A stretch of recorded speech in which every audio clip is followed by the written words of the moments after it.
Hello, Laziali all over the world. Welcome to another episode of Lazio Lounge. I'm Vittorio Campanile. With me today, Shawn McIntosh. Hello, Shaw. How are you? Ciao, Vittorio. I'm doing good. A little bit better than I was yesterday, but not too bad today. I can imagine. And back from his 115th holiday this year, I think, if I'm not wrong, Alasdair McKenzie. Hello, Alasdair.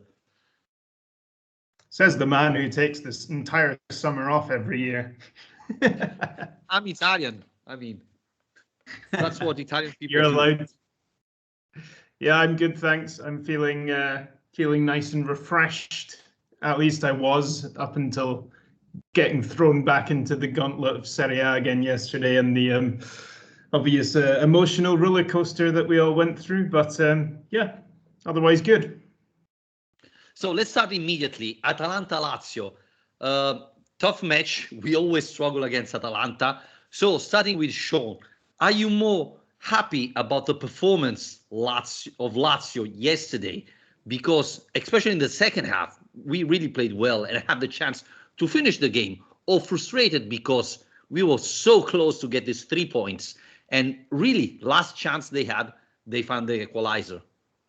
Well, Lazio never makes it easy on allowing your emotions to be clear cut. I think we can all agree on that. It's never as black and white with Lazio. And yesterday was absolutely a case of that. I think going into the match, I would have been content with a draw. Honestly, I did a segment and I kind of went into this match a little bit hopeful because we've at least shown the capacity to wake up for big matches under Sarri. And honestly, that was the case even with Simone. I think when it's a big match, we tend to rise to the occasion. So, and we know the games against Atalanta are always going to be goal fest. They're exciting.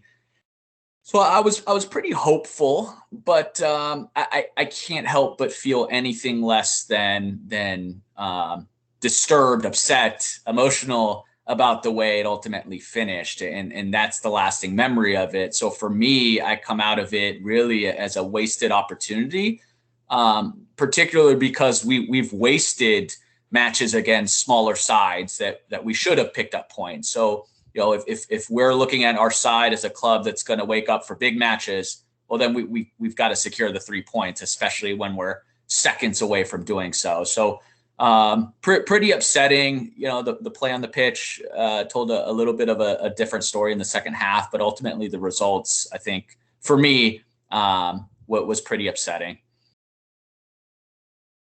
Alasdair, what's your point of view? Yeah, I mean, I think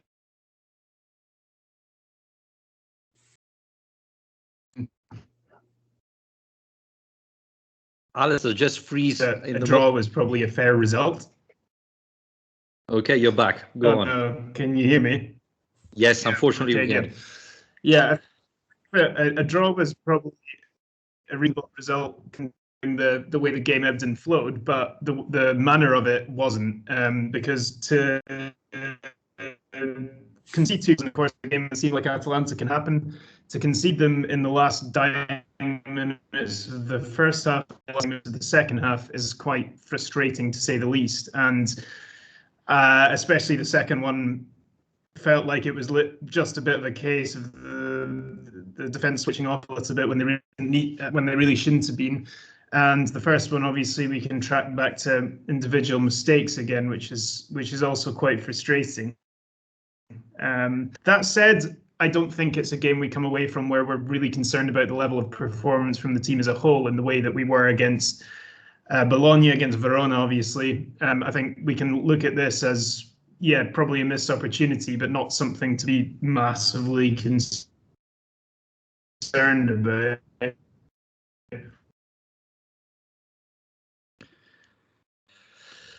First goal with Lazio at Bergamo against Atalanta. Yesterday, again, a goal from Ciro Immobile, who is rewriting the history books of football, I would say.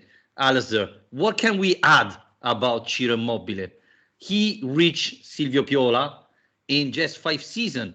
So terrific score for Ciro Immobile. And who would have thought about that? when we signed him from Sevilla, right?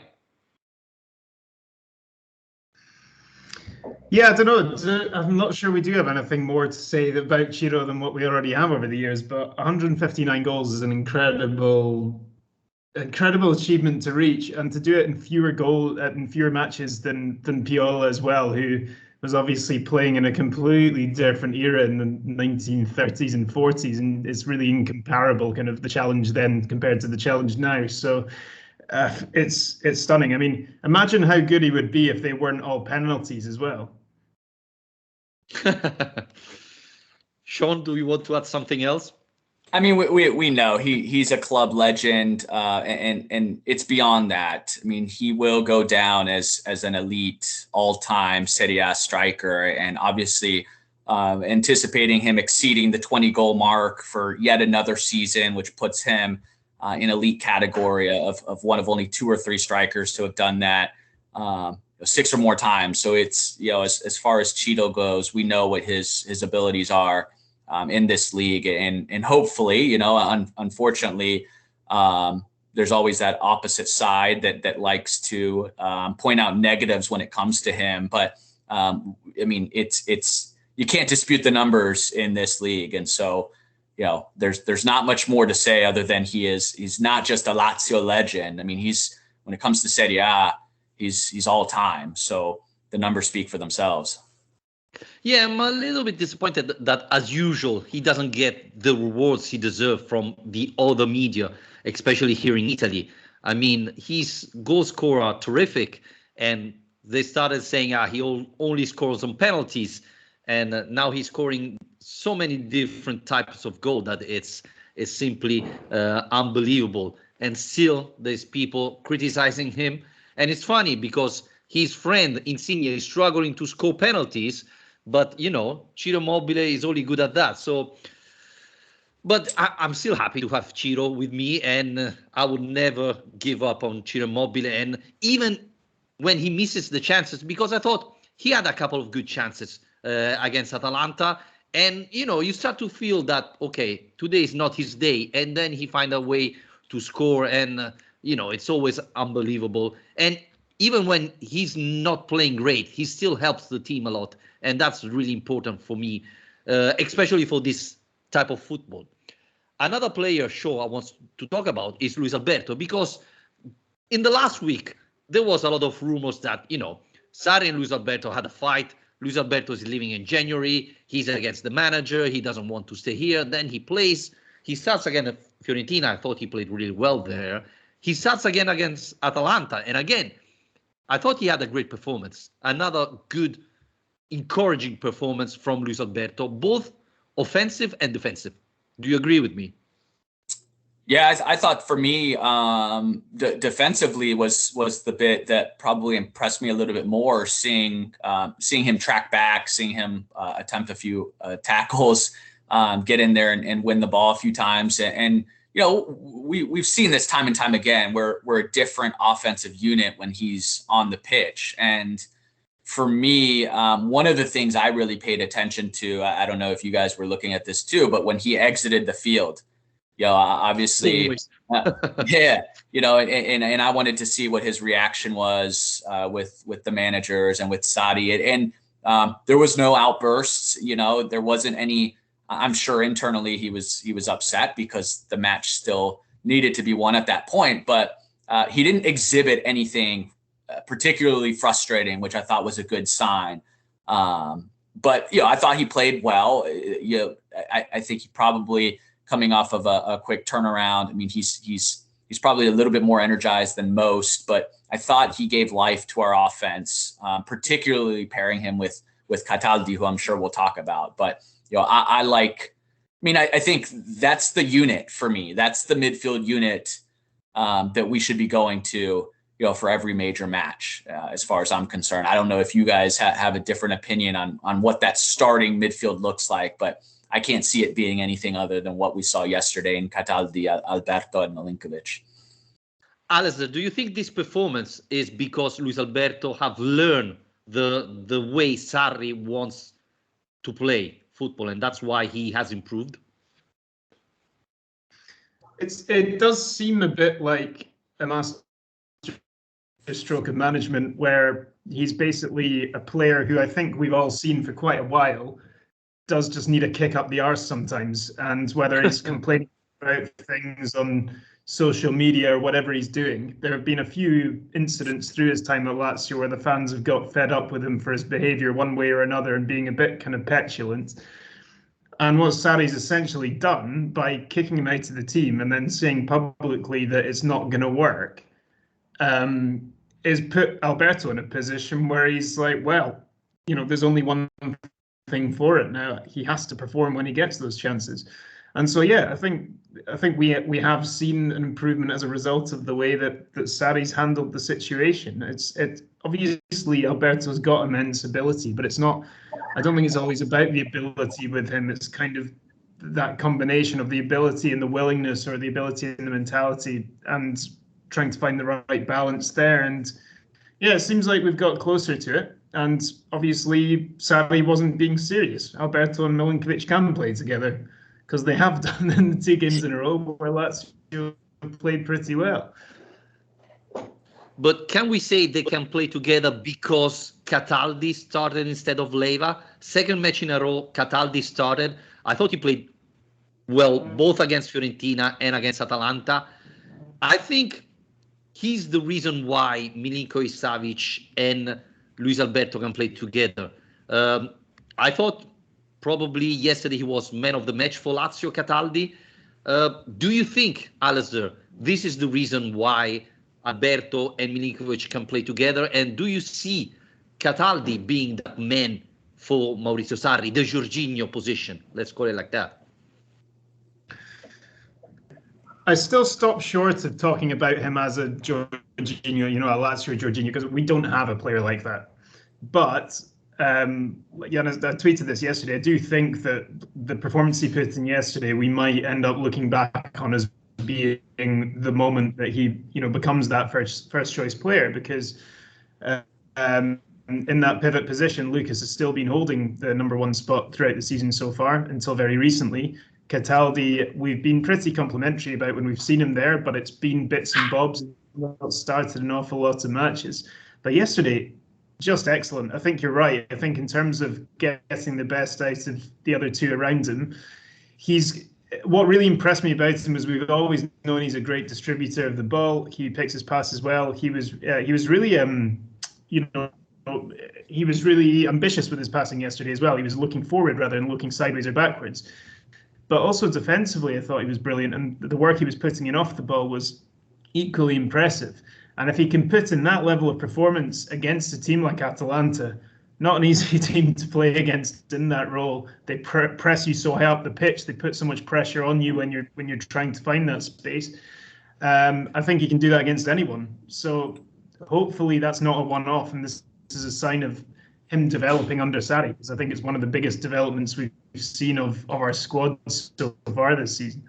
I'm curious to hear from both of you, because I have my thoughts, on perhaps why we're seeing this development from Cataldi. And for me, I think it's because there is a very clearly defined role for him right now, where it's because you mentioned his passing was a lot more advanced, and he was a little bit more bold in his attempts. And for me, it's almost as if Sarri said, do exactly what a Jorginho does.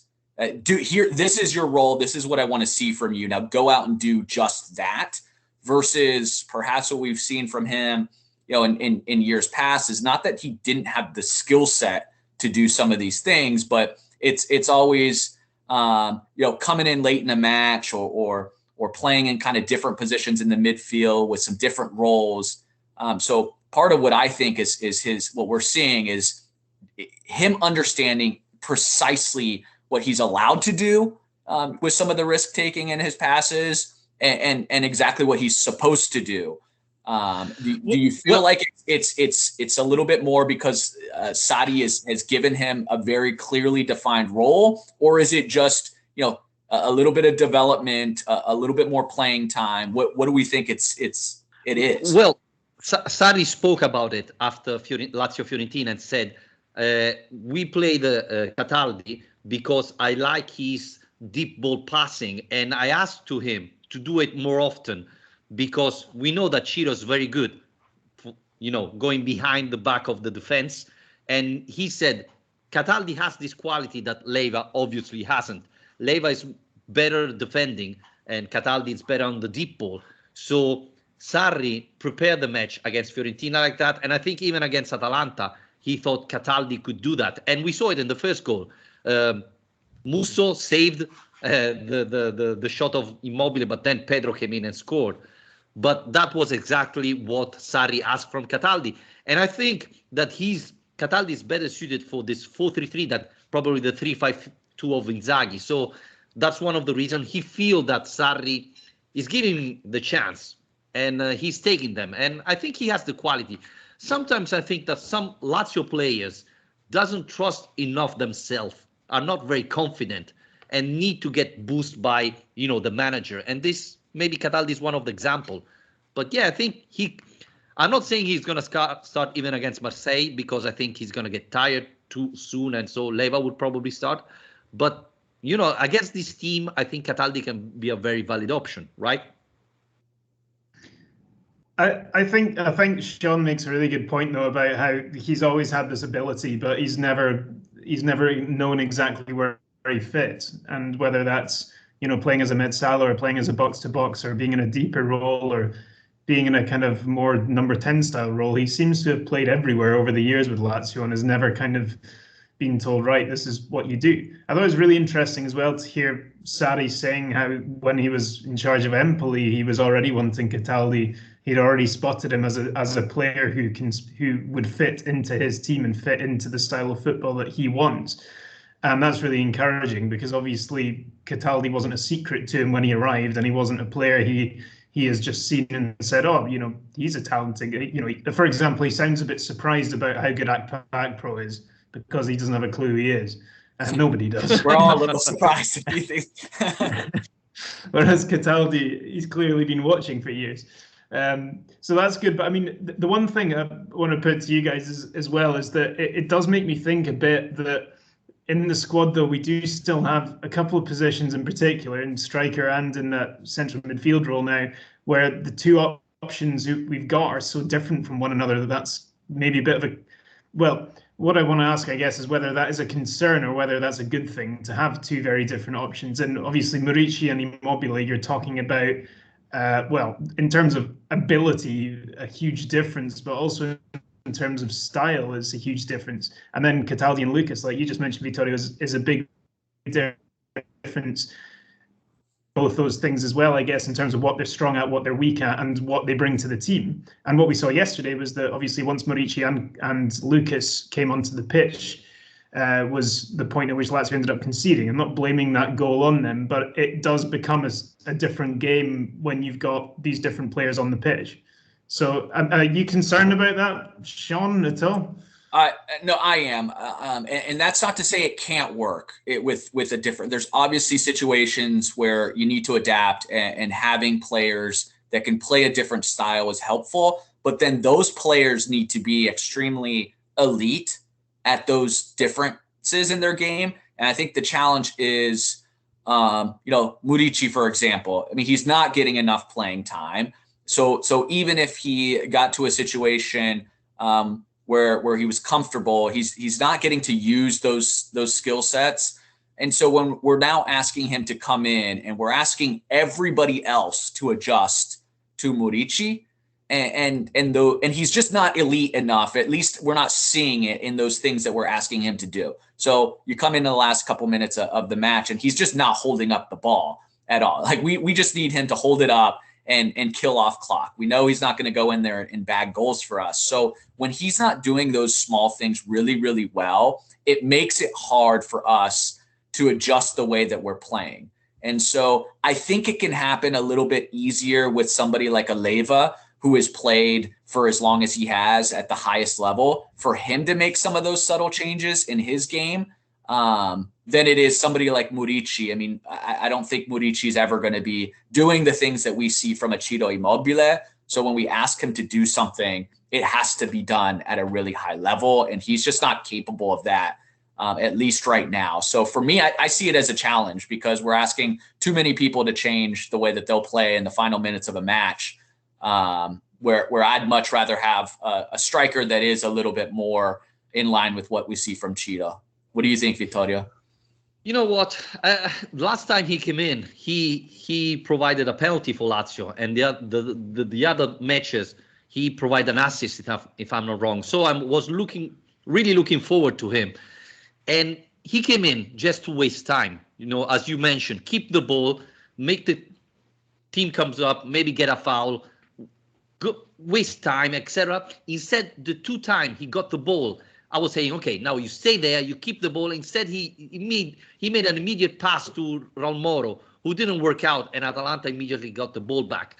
I'm a little bit disappointed because I thought this guy could work. I think this Muricy could provide a plan B, completely different for Lazio, that could be useful, especially when you play those teams that put the bus in front of the goal and you have to put the ball high in the box. Muricy could be very useful. Yesterday, I was really disappointed from him. And I don't know, there are a lot of rumors of him going back to Turkey. I don't think any Turkish club has the money to sign Muricy. So that's a little problem for us. So I don't know. It's even true that if you play only 5 minutes a game, you don't find the rhythm. It's very hard to find the rhythm, the confidence, etc. So this is a big problem.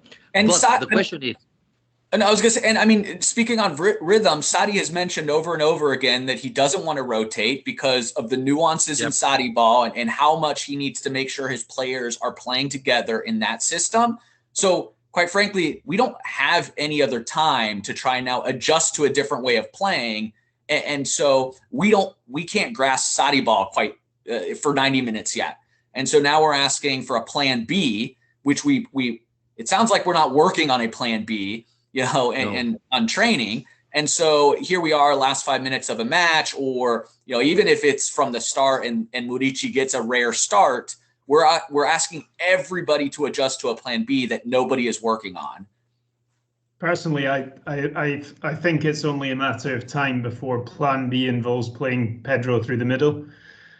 I can easily see, I don't know. I can easily see Sadi deciding, enough's enough with Muricy if he doesn't somehow turn things around completely, which, let's be honest, we've not seen much sign of happening.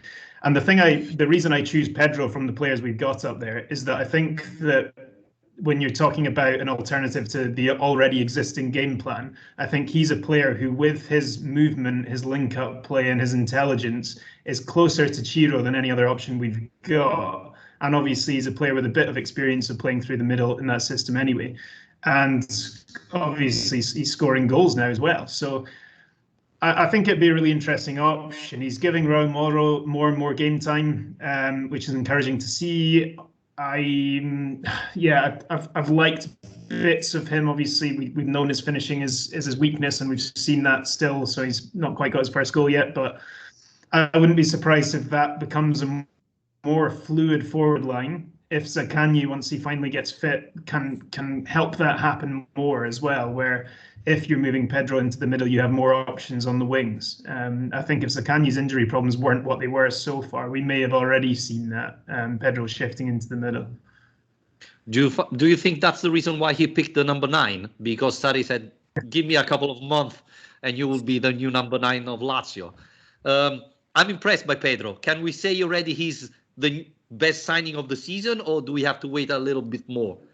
Because, 2 goals, Fiorentina, Atalanta, and I think he scored in another important match, but I don't remember which one, right? Pedro, signing of the season, even though Basic made the other assist. So, I think it's the first time that we struggle to find the signing of the season. Usually we struggle to find the worst signing of the season because there's too many options. Shawn? Yeah, he may be the signing of the last 4 seasons. But to your point, this is the first time we've had multiple players contributing pretty consistently so far, which is exciting. So I think it's fair to say, as early as it is in this season, it's been our best transfer window in quite some time. So, and Felipe Anderson didn't have his best match or most impactful match yesterday, but he's been, and we know that as a player, his first go around with us, he was fairly inconsistent. I think it's been nice to see how he's been part of our success, match in and match out, for most part of the season. So, it's nice to be talking about a signing of the season and it being a little bit difficult to pinpoint versus what we're accustomed to.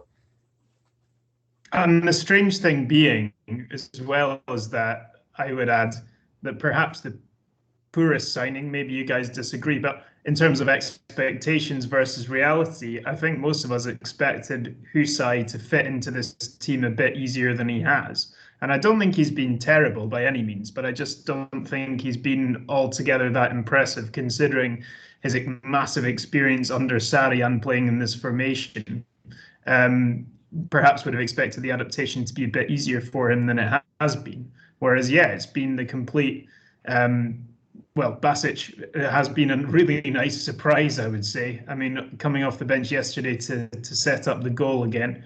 And Pedro and Anderson have just been spectacularly good value for the combined €3 million that they cost over the summer, which is extraordinary, really. And once again shows that the less money Tare spends, the better the signings tend to be.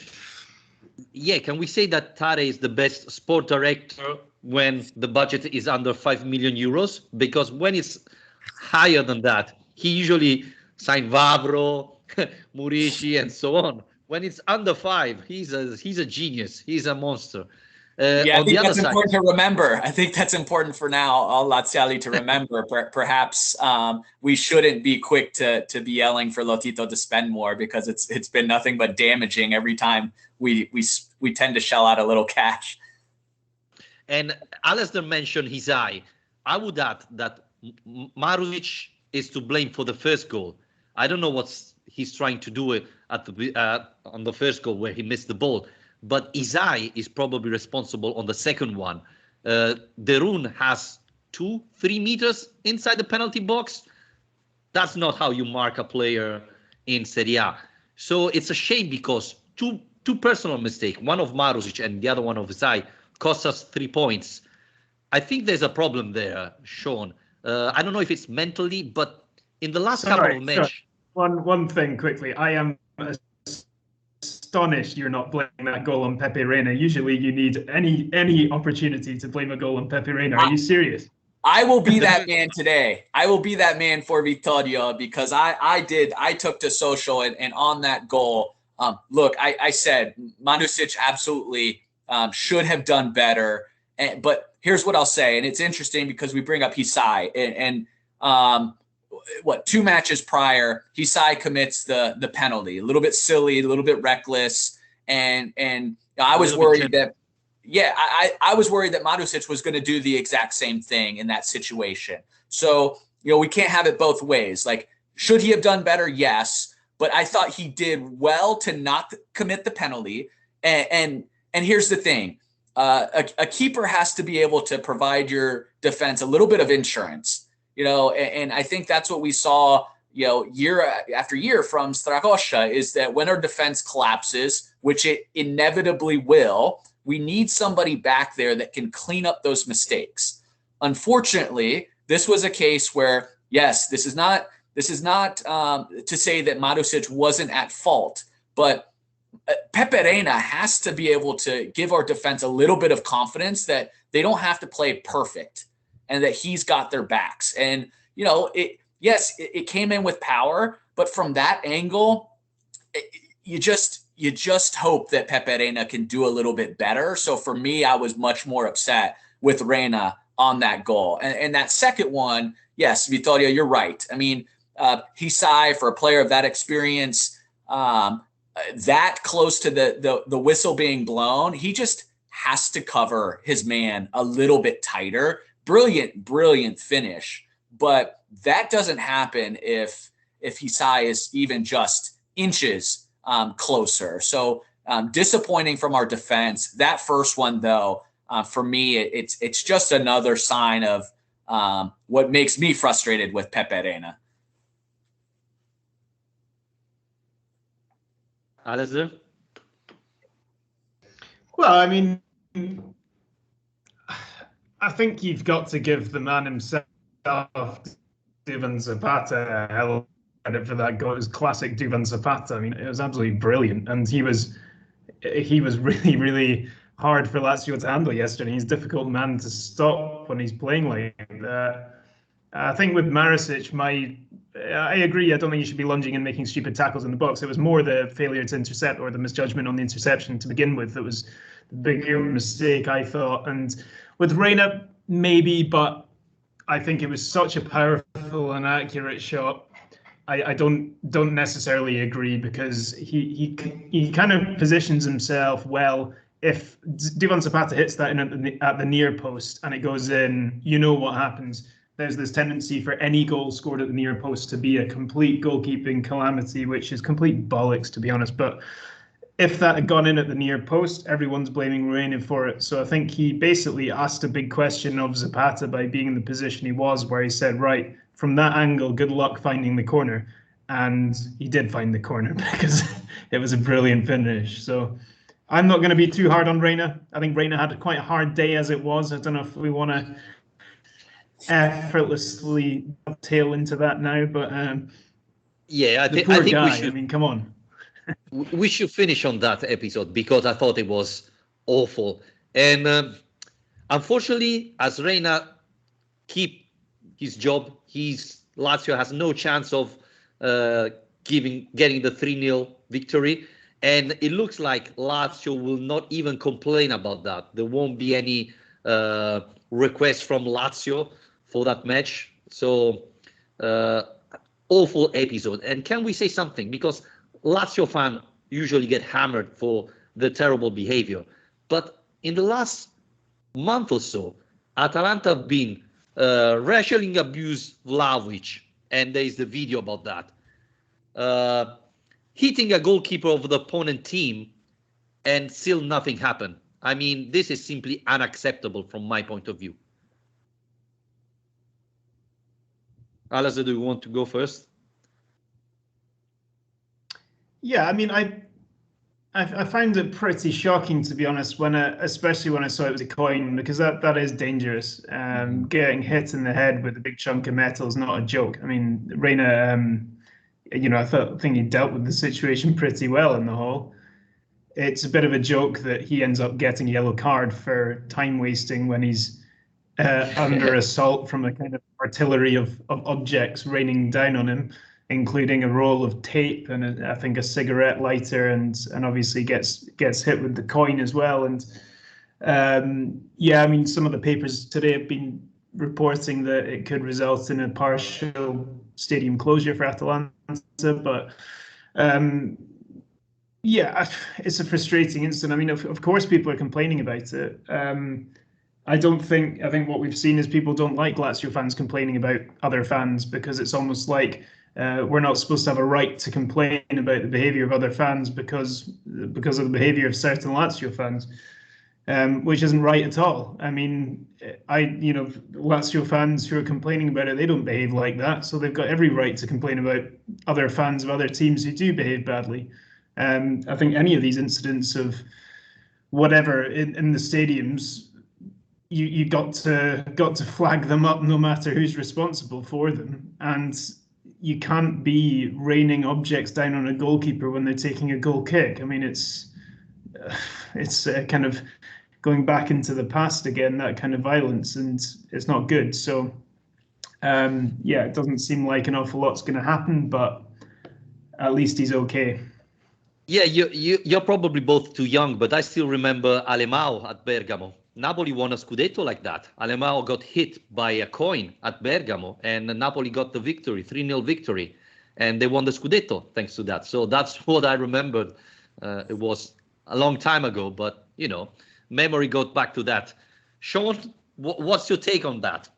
I mean, Alasdair hit it on the head. I think the biggest thing is Serie A is likely not to act, and if they do, it does very little benefit us in any way. I think in the match that's got to be recognized a little bit quicker. And certainly I think the egregious part is that Reina is the one that walks out of there penalized with a yellow. And so I know it's not one of the categories where a referee can go to VAR, but ultimately you got to protect the players on the pitch. So something has to happen. And we see items on the pitch. So it's not as if Reina is embellishing anything. And so, for nothing to happen is certainly problematic. And so I would hope to see some sort of response from Serie A because nothing happened in the match to affect it. There's got to be some sort of punishment handed down. And we know, unfortunately, as Laziali, the fingers are always pointed at us. And when bad things happen from any other group, it's typically swept under the rug pretty quickly and we move on. So the news cycle when something happens from Lazio goes on for 2 weeks and anybody else, it's gone minutes later. So it's pretty frustrating. So we'll see, ultimately what ends up happening to them, but it's pretty demoralizing just to see things continue to happen and nothing, no response from the league. But we have to move forward because Thursday there's a very, very important match. Olympique Marseille Lazio away in France, complicated stadium, even though, if I'm not wrong, the fans are not, they have been punished because there has been a fight. There has been a fight against Galatasaray, if I'm not wrong. So the fans should have been there, but still a very important match for Lazio, who already start training for that match. We need to win to get the first position in the group. It's going to be hard. We're going to be back to talk about Olympique Marseille Lazio. Thank you again, Shawn, for joining me. Thanks for having me. Let's hope we can do something against Marseille and continue to march forward in that competition. But I'll certainly be interested to see how we respond after this little bit of a letdown against Atalanta. And again, thanks to the holiday man, Alasdair McKenzie. Thanks. Ciao, ragazzi. Thank you, guys. Talk to you later. Bye.